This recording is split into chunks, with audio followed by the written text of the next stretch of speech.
Radhe Radhe everyone. Radha Ashtami की आप सभी लोगों को बहुत बहुत शुभकामनाएं। राधा रानी का जन्मदिन आने वाला है, तो आज की वीडियो में मैं आप लोगों को राधा अष्टमी की बहुत ही सरल पूजा विधि बताऊंगी।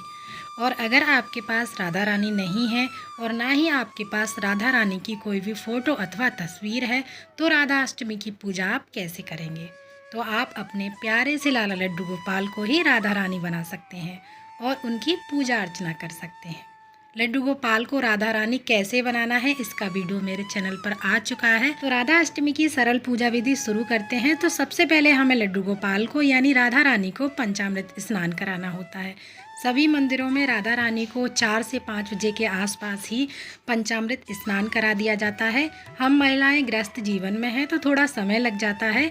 आप कोशिश करें 7 से 8 के बीच में लास्ट 9 बजे तक आप अपने लड्डू गोपाल को यानी राधा रानी को पंचामृत स्नान करा सकें। आज राधा रानी का जन्मदिन है, तो हमें लड्डू गोपाल को यानी राधा रानी को पंचामृत स्नान तो जरूर से कराना है। अब हम लड्डू गोपाल को ड्रेस पहनाएंगे और राधा रानी के रूप में लड्डू गोपाल को तैयार करेंगे। तो राधा रानी को श्रृंगार हमें कैसे करना है, इसका वीडियो मेरे चैनल पर आ चुका है। तो चलिए राधा अष्टमी की सरल पूजा विधि शुरू करते हैं। तो सबसे पहले बाल गोपाल हमारे लड्डू गोपाल राधा रानी के स्वरूप में कैसे लग रहे हैं, कमेंट में ज़रूर बताइएगा। तो मैंने इनको राधा रानी बना दिया है। तो राधा रानी बनके हमारे लड्डू गोपाल बहुत ही सुंदर, बहुत ही प्यारे लग रहे हैं।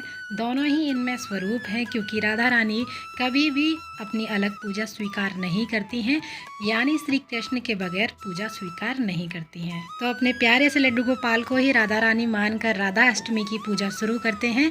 तो चौकी पर हम लाल या पीले कलर का कोई भी वस्त्र बिछा लेंगे और चावलों से चौकी पर हम अष्टदल कमल बना लेंगे और कलश की स्थापना करेंगे। आप एक कलश ले लें, आप मिट्टी का, तांबे का, पीतल का कोई भी कलश ले सकते हैं, बस हमें स्टील का कलश नहीं लेना है। कलश को जल से कंठ तक भर लेंगे, एक सुपारी डालेंगे, थोड़ी सी हल्दी डालेंगे, फूल डालेंगे, सिक्का डालेंगे और चावल डालकर हम कलश को तैयार कर लेंगे। आप चाहें तो साबुत हल्दी की गांठ भी डाल सकते हैं, अगर नहीं है तो पिसी हुई हल्दी भी डाल सकते हैं। और कलश हमारा तैयार हो जाएगा और कलश के ऊपर यानी कंठ पर हम कलावा बांध देंगे यानी मौली बांध देंगे। अब कलश पर हम पंचपल्लव लगाएंगे। पंचपल्लव लगाने के लिए आप आम के पत्ते या अशोका के पत्ते भी ले सकते हैं। 5-7 आप आम या अशोका के पत्ते ले लीजिएगा और उन पर रोली से और चंदन से हम तिलक कर लेंगे और कलश पर सजा देंगे। उसके ऊपर आप एक चावल से भरी कटोरी या प्लेट रख सकते हैं। हमें चावल साबुत लेने हैं, टूटे हुए चावल हमें बिल्कुल भी नहीं लेने हैं। और कलश पर चावल की प्लेट रखेंगे, उसके ऊपर दीपक रखेंगे। यहाँ पर हम दीप कलश की स्थापना करेंगे। और अगर आपके पास श्री राधा कृष्ण का छोटा विग्रह है तो आप कलश के ऊपर स्थापित कर सकते हैं। मेरे पास यहाँ पर राधा कृष्ण का विग्रह नहीं है, तो मैंने यहाँ पर दीप कलश की स्थापना की है। और सिंहासन पर राधा रानी को विराजमान कर देंगे। फूलों का आसन देकर गणेश भगवान को विराजमान करेंगे। और मेरे पास राधा कृष्ण का विग्रह नहीं है, तो ये दीप कलश की स्थापना होगी। आप चाहे तो कलश की स्थापना राधा रानी के ठीक सामने कर सकते हैं, यानी राधा रानी को कलश ठीक सामने से दिखना चाहिए। इसके बाद में जल के छींटे लगाकर हम शुद्धिकरण करेंगे और दिया जलाएंगे। इसके बाद सभी को रोली और चंदन का तिलक लगाएंगे। कलश पर हम स्वास्तिक बनाएंगे। आप चाहे तो रोली या चंदन से किसी से भी कलश पर स्वास्तिक बना सकते हैं। इसके बाद में हम वस्त्र स्वरूप ही सभी को कलावा समर्पित करेंगे। जिस प्रकार से हमने कृष्ण जन्माष्टमी मनाई थी, ठीक उसी प्रकार से हमें राधा अष्टमी भी मनानी है। कृष्ण जन्माष्टमी भादो माह के कृष्ण पक्ष की अष्टमी तिथि को मनाई जाती है और राधा अष्टमी भादो माह के शुक्ल पक्ष की अष्टमी तिथि को मनाई जाती है। श्री कृष्ण का जन्म रात को 12 बजे हुआ था और राधा रानी का जन्म जो है वो दिन के 12 बजे हुआ था, यानी उसी प्रकार हमें दिन के 12 बजे राधा अष्टमी की पूजा अर्चना करनी होती है। जिस प्रकार जन्माष्टमी पर व्रत किया जाता है, ठीक उसी प्रकार से राधा अष्टमी का भी व्रत किया जाता है। इसके बाद में हम सभी को फूल समर्पित करेंगे और राधा रानी को हम यहाँ पर 16 श्रृंगार समर्पित करेंगे। जो भी आप श्रृंगार का सामान समर्पित करना चाहें वो श्रृंगार का सामान समर्पित कर सकते हैं। इस साल यानी 2024 में राधा अष्टमी का व्रत 11 सितंबर को रखा जाएगा और व्रत का पारण भी 11 सितंबर को ही किया जाएगा। सभी को फूल समर्पित करेंगे, गणेश भगवान को जनेऊ समर्पित करेंगे और इसके बाद राधा रानी को हम 16 श्रृंगार समर्पित करेंगे।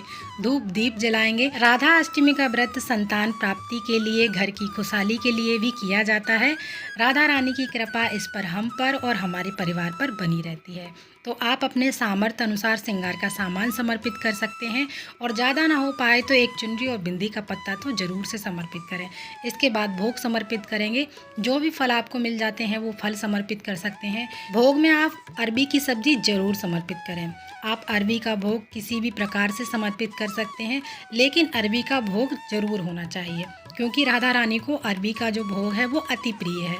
श्री कृष्ण जन्माष्टमी पर धनिया की पंजीरी और आटे की फजीरी का भोग समर्पित किया जाता है। ठीक इसी प्रकार से अरबी की सब्जी राधा रानी को बहुत प्रिय है। और सभी भोग में हमें तुलसी दल जरूर समर्पित करना है। आप कोई भी मिठाई समर्पित कर सकते हैं। गणेश जी को हम अलग से भोग समर्पित करेंगे क्योंकि गणेश जी भगवान के में तुलसी दल नहीं रखा जाता है। इसके बाद में हम दक्षिणा समर्पित करेंगे और कथा सुनेंगे। कथा सुनने के लिए एक लोटा जल ले लेंगे और अपने सीधे हाथ में कुछ फूल लेकर हम कथा सुनेंगे।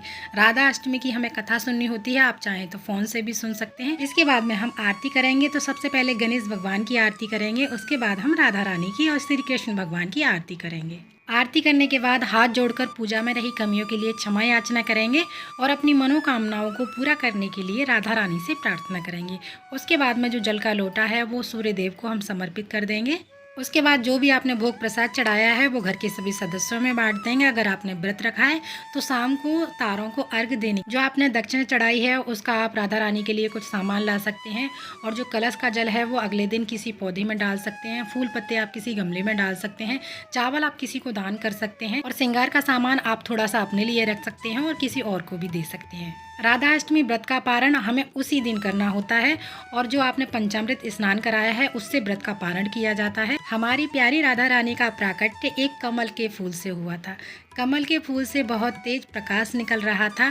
देवी कीर्ति और राजा बृषभान जी ने देखा कि उस कमल के फूल में से नन्ही सी सुंदर सी कन्या मुस्कुरा रही है जिसके नेत्र बंद थे। उस कन्या को देखकर दोनों बहुत पति पत्नी बहुत प्रसन्न हुए। उस कन्या को प्रथम संतान के रूप में अपने घर ले आए। यह कन्या परम शक्ति श्री राधा रानी थी। देवी राधा और श्री कृष्ण की पहली मुलाकात वृंदावन में हुई थी जब देवी राधा 11 माह की थी और श्री कृष्ण भगवान सिर्फ 1 माह के थे। राधा जी ने अपनी आंखें तब तक नहीं खोली थी जब तक श्री कृष्ण भगवान स्वयं बाल स्वरूप में उनके सामने नहीं आ गए थे। तब तक राधा जी ने अपने नेत्रों से किसी और को बिल्कुल भी नहीं देखा था। पहली बार श्री कृष्ण को ही अपने नेत्रों से देखा था। और हमारी प्यारी राधा रानी का जो फेवरेट कलर है वो है नीला। आप चाहें तो राधा अष्टमी पर नीले कलर की अपनी राधा रानी के लिए ड्रेस बना सकते हैं। उस दिन नीले रंग की उनको वस्त्र धारण करा सकते हैं।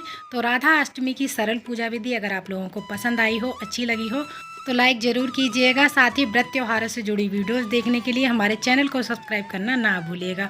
बहुत ही प्यारी प्यारी वीडियोस हमारे चैनल पर आती रहती हैं। तो फिर मिलते हैं अगली किसी और वीडियो